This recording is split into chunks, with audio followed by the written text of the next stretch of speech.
সুখে থাকতে কি ভূতে কিলায় নাকি আপনাকে? ভূত পেয়েছে আপনাকে? ভূতে কিলায়? যদি ভূতে পেয়ে থেকে এমন কিলায় শুরু করবো, আপনি দেখতে পারবেন না হতাও বিয়াকুব নাকি, যেখানে আমরা সবচেয়ে বেশি এদেশের ভূমিকা পালন করতেছি, আর উনি ইসলামকে জলঞ্জলি দিয়ে মনে করছে উনি কিছু দেখাইলেই সবাই বাহ দিবে। বাংলাদেশের মানুষ চিনেন? এই যে দেখেন মেট্রো রেল শেখ হাসিনা করছে, মনেও কেউ করে না। যমুনা ব্রিজ করছে, একবার কেউ ভুলে উচ্চারণ করে না। ওনার উন্নয়নের কথা সবাই ভুলে গেছে। বাংলাদেশের মানুষ চিনেন আপনি? ইসলামকে বাদ দিয়ে, ধর্মকে বাদ দিয়ে আপনি যদি গোটা বাংলাদেশের স্বর্ণ দিয়ে বান্ধিয়ে দেন, স্বর্ণ, প্রত্যেকটা মানুষের শরীরে যদি স্বর্ণের পোশাক থাকে, প্রত্যেকটা বাড়ি যদি মরমর পাথরের থাকে, আর আপনি একদিন ধর্মের বিরোধিতা করবেন, ওই সমস্ত পাথর আর সমস্ত স্বর্ণ আপনার মুখের মধ্যে ছুঁড়ে ফেলবে, ছুঁড়ে ফেলবে, থুক মারবে আপনার মুখের মধ্যে, থুক মারবে আপনার মুখের মধ্যে, থুক মারবে বাংলাদেশের মানুষ আপনার মুখের মধ্যে। আপনি ভেবেছেন আমরা সবাই আপনাদেরকে খুব সাহস যোগাই, প্রশংসা করতেছি। যারা প্রশংসা করে তারা বদনাম করতে সময় নেবে না, যারা তারিফ করে আপনাকে গালি দিতে সময় নেবে না।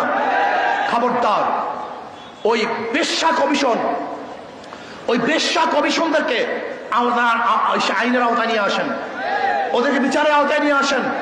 আমি অভদ্র ব্যবহার করতেছি, অভদ্র ভাষা ব্যবহার করতেছি অভদ্রতার জন্য। এখানে আমি কোনো সুভদ্র ভালো ভাষা ব্যবহারই করতে চাই না। প্রিয় ভাইয়েরা আমার, আজকে বাংলাদেশে নিয়ে গভীর ষড়যন্ত্র চলতেছে।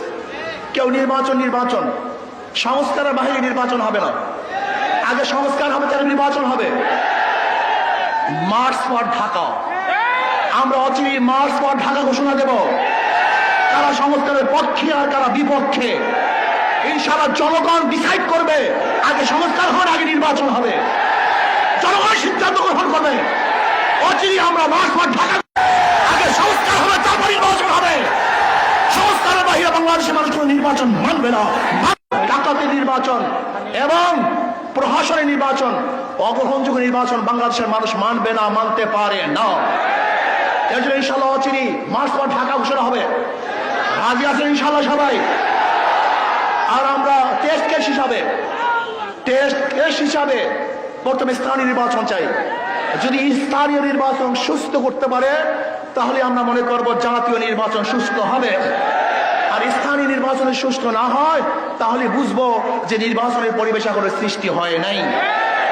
আসুন সোচ্চার থাকুন। ডাকাত দল, ইসলামের দুশ্মনেরা এবং ইউনূস সরকারের পায়ের নিচের থেকে মাটি সরাবার ষড়যন্ত্র চলছে, অনেকটা অগ্রসরও হয়ে গেছে। লোকটা বুড়া মানুষ, মুরব্বী মানুষ, ভদ্র মানুষ, খুবই ভদ্র মানুষ, কিন্তু মনে রাখতে হবে যে আপনার চারপাশে যারা আছে ওরা কিন্তু ভদ্র না, ওরা অসভ্য। এই অসভ্যগুলিকে আপনার পায়ের থেকে মাটি সরিয়ে ফেলবে। এর জন্য নারী কমিশনের এই শয়তানি বন্ধ করুন, ওদেরকে অ্যারেস্ট করুন, ওদেরকে বিচারের আওতায় আনুন।